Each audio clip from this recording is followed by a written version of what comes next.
I'm Christian Blava, the managing editor of IndieWire, and we are so lucky to be able to talk to Coodie and Chike today about JEEN-YUHS, a Kanye trilogy. It is a 4.5-hour, 3-part epic about the life and times of Kanye West. The first 2 parts focusing on everything leading up to the release of The College Dropout, and the last part focusing on the more recent years of Kanye's life. You know, Coodie, you've been friends with Kanye for so long, and that's resulted in this really amazing lifetime of a journey that we go on here.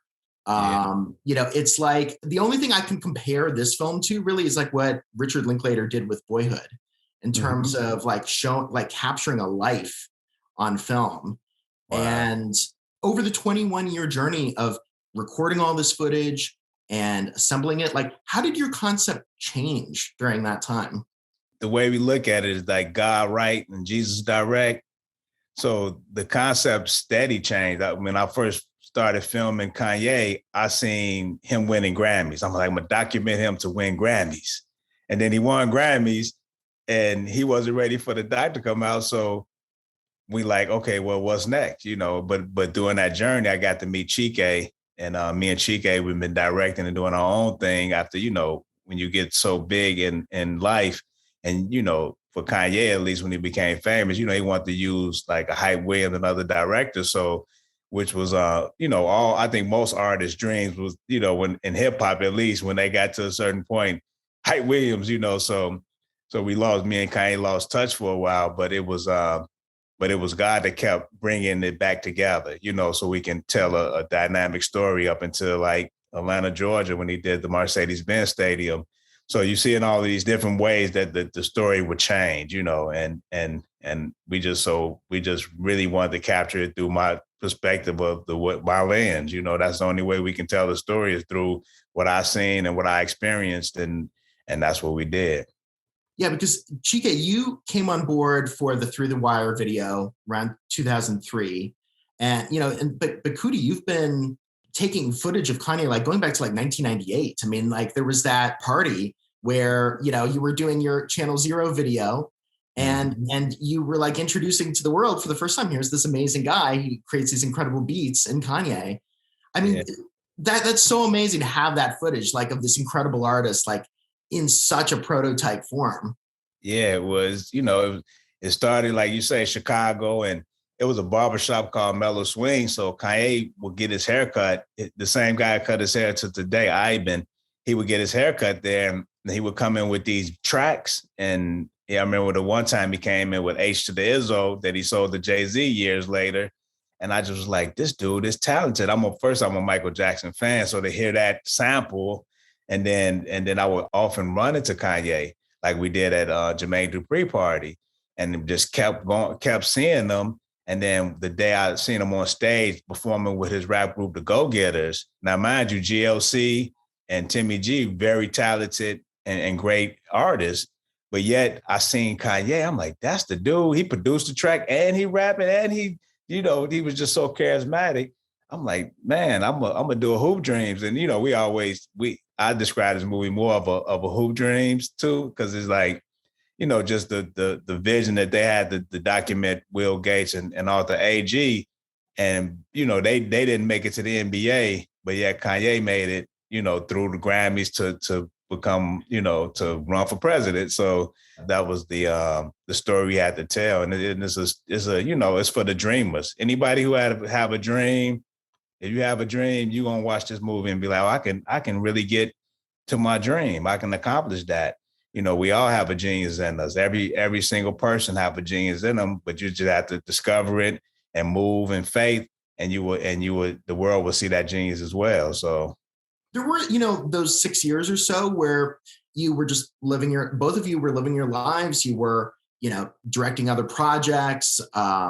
You know, I mentioned the 30 for 30 film that you directed as well during that time. But during those 6 years until like 2014, Coodie, when you saw Kanye again at the Off Fest in Chicago, like during that time, like, did you think that this film was just never going to come together as a movie? Or did you still in the back of your mind that, you know, someday I think this is still going to be something. I'm going to still edit this together into an actual film? we do everything in God's time. So I felt like when it was time, it would be time. Actually, after the Odd Fest, Kanye was interested in starting to put that together, and it was actually right before the St. Pablo tour, which he kind of had a breakthrough, what he called it. And, and they had to take him to the hospital. So, just at that moment, I felt like, to me, he was crying out for help at that moment. And he called me and Chike to come to LA. And of course, once the business started going, it went to nothing, but I just sat back like, it's going to happen one day, and when me and Chike decided to approach it again, there was a perfect time. We met Nick Tran. He was the CMO of Hulu at the time, now he at TikTok, and he was interested. And then we went to Time and they was interested. So we just put it all together ourselves. And later on, we showed Kanye the sizzle of what we've been doing. Instead of like doing it the opposite, we learned, you have to learn, it's insanity if you don't learn from your mistakes, if you do the same thing over and over again. So we learned that we had to put it together, and that's what we did. And it worked, so. And Chike, you got anything to say on that? Yeah, no, that's pretty much it. I think it's all in God's time, and it was all meant for it to happen. And at the time that we would have done it initially, our learning curve as filmmakers grew exponentially. So we always say like everything that we did before this film was a rehearsal for this moment, for this film. Yeah, Chike, how did you go about sort of like divvying up labor on this? Coodie is doing the voiceover and has captured so much of the footage, but what was your role in a lot of this? Coodie and I, and that's, I think it's what's so brilliant about our partnership is we play off of each other's strengths. So Coodie's an amazing storyteller, and I think a lot of it's a testament to his years as a professional comedian, and with a real good understanding of timing and hitting certain beats in the film and knowing when to make certain edits and whatnot. My background is in art. And so when it comes to like information design and, we met I was in MTV, I was doing package design. I was designing the packaging for the different shows. So like my strength is in visually how we're telling the story. And so we put those two things together. So for this project, obviously, and then both collectively over the past couple of years, as we've been getting in more into narrative, scripted narrative and understanding how to write screenplays, being able to take the information from that and put both of us being able to apply that to this film, to really tell this archetypal hero's journey. That's sort of how our roles played. But I definitely come in more from like a visual, how are we tapping into the emotion of the story visually, overall aesthetic and look, and Coodie's hammering down in story. What I think is so amazing is that, the period of really assembling this occurred during the pandemic. Like you had all this amazing footage from all these years, including in the most recent years leading up to 2020. And then it was like this, when the world went on pause, it was sort of like, that was a pause for you guys to think, okay, we're going to whittle this down and we're going to put this together. How many hours of footage did you have to look through to assemble this thing? And what was the collaborative process of filmmaking during the pandemic? Oh man, it was, was 330 hours of footage that we dumped on Time conference table when we first met with them, and they like, what in the world?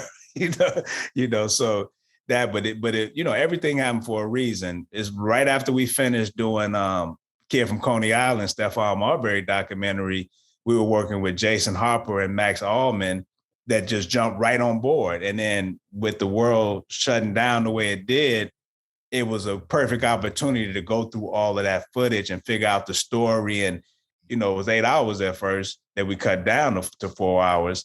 But, we had to all come together. And it was, like I say, perfect. Because me, I'm a kind of a party animal a little bit. I'd be out a lot, so I would have been, focused on doing all this other stuff. But it set him down. It set him down. Set me down and be focused. This is it. This is your focus. Make it happen. And that's what we did. But we had a great team, and we just worked with live footage and Chance, Citizen Chance for the score, which they came off of the other movies that we did previous, the Muhammad Ali doc and the Martin Luther King, and Jay Ivey as well. So when Jason Harper decided like, yo, maybe you should narrate this, and everybody like, yeah, then we called in Jay Ivey to help write it because, he's a spoken word artist and he's a, author. And also he got nominated for a Grammy. So, congrats on that. So we brought him in and it, we just put it all together. And it was that pandemic that quarantine that really sat us all down and had us focus. It was amazing. It's like when you think about all those hours of footage, even when we put that assembly together, it could be quite daunting. You think it could be quite intimidating to figure out, well, where do you start? It's like a needle in a haystack with all this footage and the right tape in the right moment. But, and Coodie does a great job of articulating this about this concept of life being like a film. And Coodie and Kanye's life and their relationship and the arc of our story and journey is played out like that. So we didn't have to, some of the stuff you can't even write, you couldn't even write, and it couldn't be written better. We always say God directs our video, God is in control of our life.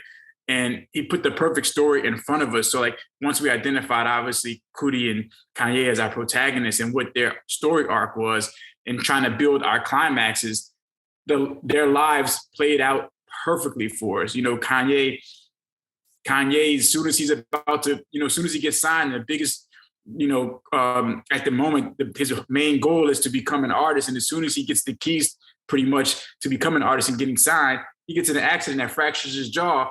It's a thing that pulls you back now from your goal. Now he's got to go 10 times forward. But every single time the climaxes were right there. For us, we just had to place them. And then we just had to kill our darlings. It's a great moment. And this could go viral if we put it online. But you know what? It's not moving our story forward. So we have to get rid of it. So it wasn't that difficult to necessarily put it together in that regards. You know what I mean? It's just managing all of that stuff and seeing what plays next to each other and finding the right moments.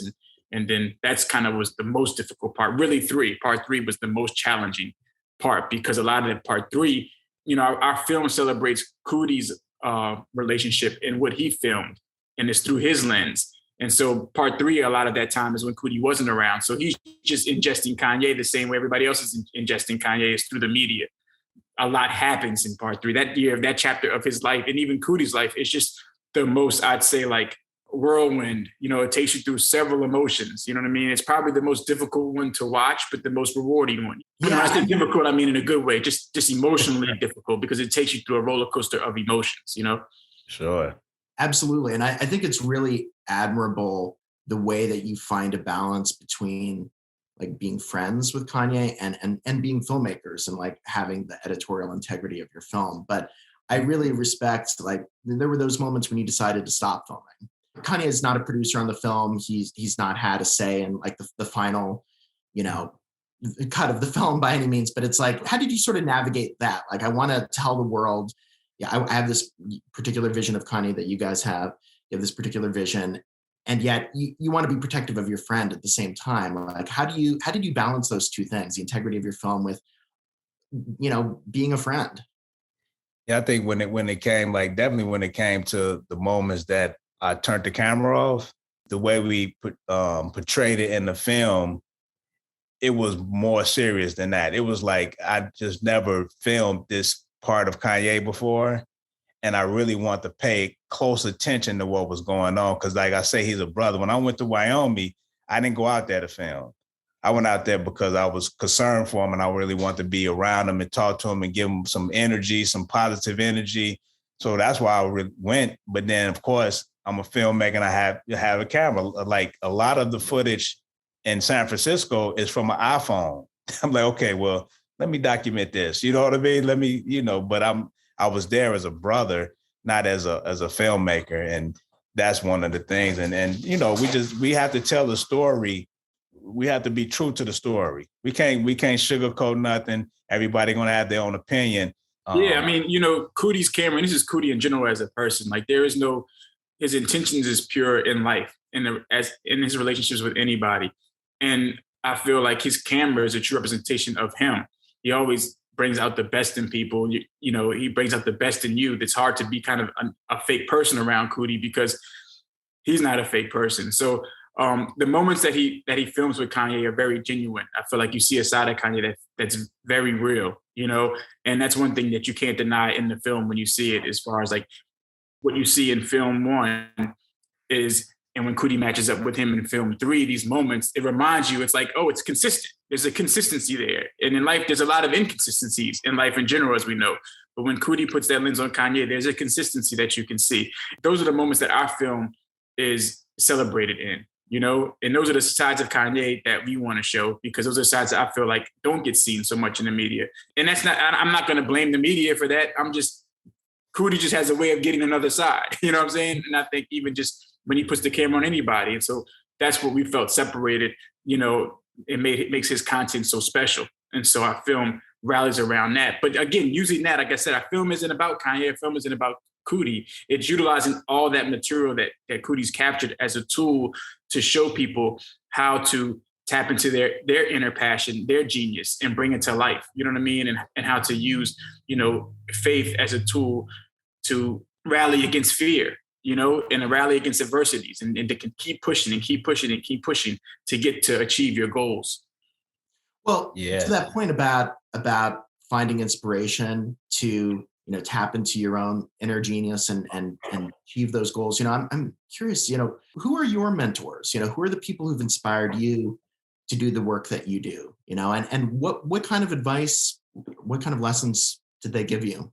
I mean, I would say one of the main people that inspired me, besides Richard Pryor and JoJo Dancer, the movie, is Bernie Mac. Bernie Mac was my mentor. He was the first person to bring me on stage when I did comedy.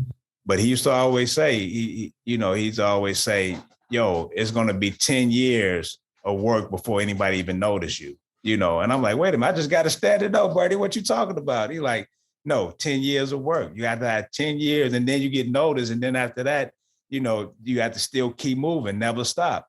And when he told me that, I didn't believe it, but then I seen it. I did 7 years professional comedy, and then I stopped and then fell in love with my real passion, which was film. And from that point on, it was 10 years before we did Benji, before we even got any notice from that. So I'm like, yeah, Bernie Mac was absolutely right. So he definitely one of my mentors, and I love him. Yeah, I mean, for me, a huge mentor in my life and inspiration really was my grandmother, because I grew up a lot with my grandmother. I lived in a house with my grandmother and my mother, and I'd be at home a lot because my grandmother was a beautician. The shop was in the house, but it was her own shop. So as a black woman, she was born in 1920, just to see that she had her own business. This house was her house. She owned this house. And so I guess for me, that inspired me, as, Coodie and I are entrepreneurs, you know what I mean? So, I saw her every day love what she was doing. She loved working. And I got to see that as a kid, because I would run past the shop and go in there and talk to the clients and everything. But there was no ever complaining about what she did. You know what I mean? And so I actually got to see from a young age somebody working in their genius, somebody near and dear to me. My grandmother was my best friend. That's beautiful. That's absolutely lovely. And, I think we're all looking for someone like that, to inspire us and to, get us to unlock our own potential. Mm-hmm. And I think, Coodie, what you were saying as well, just about the level of hustle and hard work and commitment that it takes to, even if you are an immense talent like Kanye obviously was from the beginning, we see so well in this film just the amount of struggle that it took, the first 3 hours just to get his first album released. Yeah. It's really it's a monumental thing. And, I'm curious, has Kanye seen the final cut of the film? No, from my understanding, he haven't seen it yet. His team seen it, and I believe they showed him something, but I'm not certain. I haven't had a conversation with Kanye about it, but I'm not sure. Do you think there could be opportunities for a part 4 down the road? He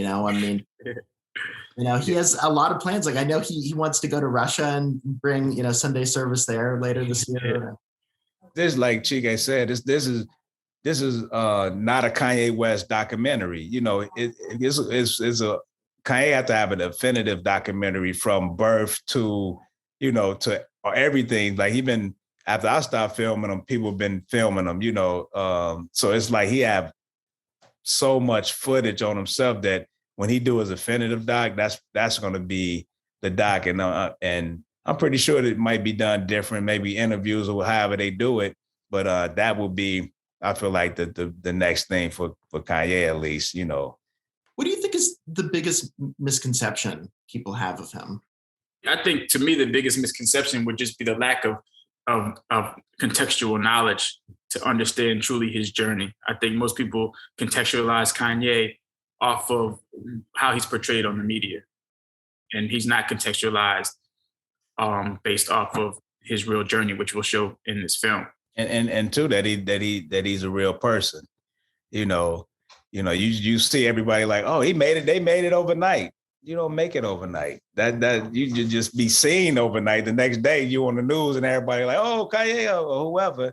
But there's always a journey. But one thing about Kanye, he knew the same way I knew, the same way Chike knew, the same way everybody that was around us. It was a whole team of people that surrounded Kanye, and we all knew what this would become, and it became exactly what we see. Matter of fact, it became even more. We say, don't let your imagination get in the way of God's manifestation.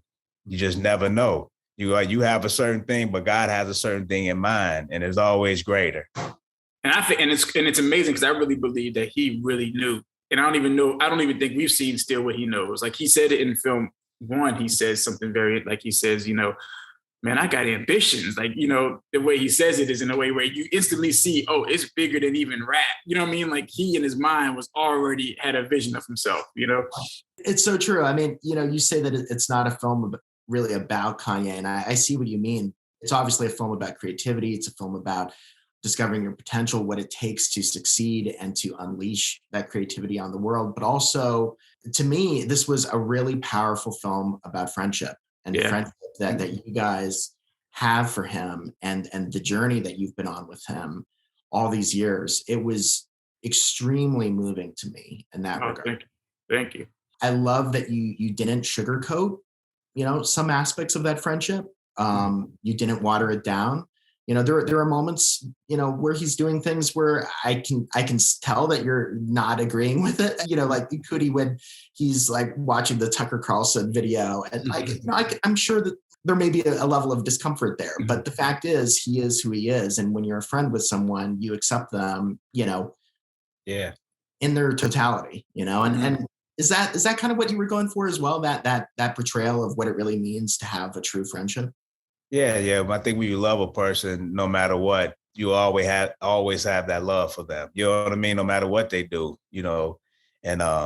and to just see the things that, sometimes when I would see certain things, maybe like the Taylor Swift, because I wasn't there for all of that. I would just see it on TV like everybody else. I might cringe a little or like, dang, I don't know. But I just like, if he need me, I'm going to be there no matter what. You know what I'm saying? No matter what he going through, I'm going to be there no matter what he did to me or do whatever the case. I'm going to always be there for my brother because he's my brother.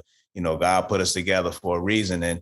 And I'm just happy that we do have that relationship, Yeah. Is there anything that you're worried about at all that, he might be upset about that you included in the film? Well, it's hard to like, I'm just not a worrier. So I think I would hope he appreciate everything. Cause it's really, we just showing real life. We're not making nothing up. We didn't write it. You know what I'm saying? God wrote it. So it's nothing that anything that he did that he might cringe on, it was done. But I feel like he will appreciate, just to see his life. And it's one of them movies when I went to show him one time, and we didn't get to watch it. I just let him know when we do watch this, you have to be around everybody that love you when you watch this film. Because, that's his life, that's our life together. But, he's the character in the film, he's the protagonist, which I am too as a filmmaker, but he is that person. So, I would always tell him, like, when you watch this, watch it with us, so we can all laugh and cry together. And, that'll make it magical. I can only imagine, like, so many people are going to be inspired by your film. What message do you have for the filmmakers who are coming after you to keep pursuing their dreams, keep grinding when it seems so difficult? What do you hope to see from the next generation of filmmakers, and what advice and encouragement would you give them? I mean, just to love what you're doing, like, do it because you love it, because you're passionate about it, because there's something that you actually want to say and there's an impact that you want to make. But love it first, like let it be near and dear to your heart, because if you do, then it'll all work out, and it'll give you the fuel that you need, because it isn't an easy I would not encourage anybody to be a filmmaker just to be a filmmaker. You know what I'm saying? Like, it's a lot of sacrifice that you have to make. So you have to love it. But if you love it, then you won't mind, the sacrifice that you have to make to deal with. We've had a journey, we've had a long journey to get to this point to make this film, and we've loved every single way. Every way on the path of this journey has been amazing. The ups and the downs, and I can't even call the downs downs. Like, obstacles to us aren't really obstacles. They're like silver linings, usually around the other end of that side. And usually, and in life, I feel like an obstacle is really a blessing, because it's usually triumphing through those obstacles are the things that make you resilient. They're not the best, they don't feel the best while they're happening, but 9 times in 10, I guarantee you don't get to where you're going without them. And too, I like how to overcome adversity and find, like he said, like Chike said, the silver lining. Like, Kanye had a car accident, and from that car accident, he made a song that launched his career, Through the Wire.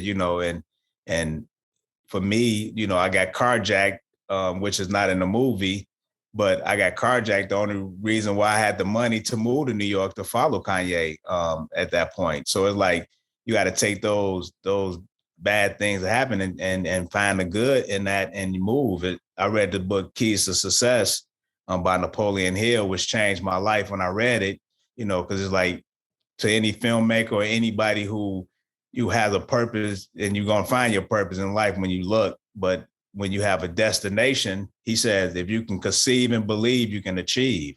And that is really that simple. And also faith in a higher power, which I call Christ, Jesus. And you have that faith that will guide you and move you to your final goal, to wherever that destination. But you definitely have to have a destination. You have to have a major purpose in life.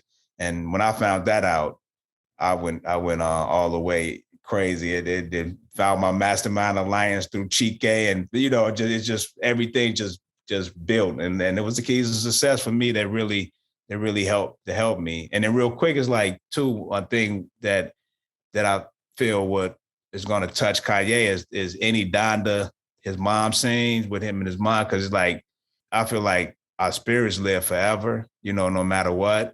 And her spirit was with us throughout this whole film. It's amazing, the footage that we was finding. The giant looks in the mirror and sees nothing, was like, wait a minute. I'm to the point where I did a funeral presentation, and I still ain't remember seeing a giant looks in the mirror. So I'm like, did she say that then, or did she say it now? Is that tripped out to me? Like, if she's saying this right this second while I'm looking at this footage, I just feel like we're energy, and that's what it is. And that's energy that I was watching when she said that. And I'm like, and it's the perfect time for Kanye to hear that. You know what I mean? So, it was Jesus direct.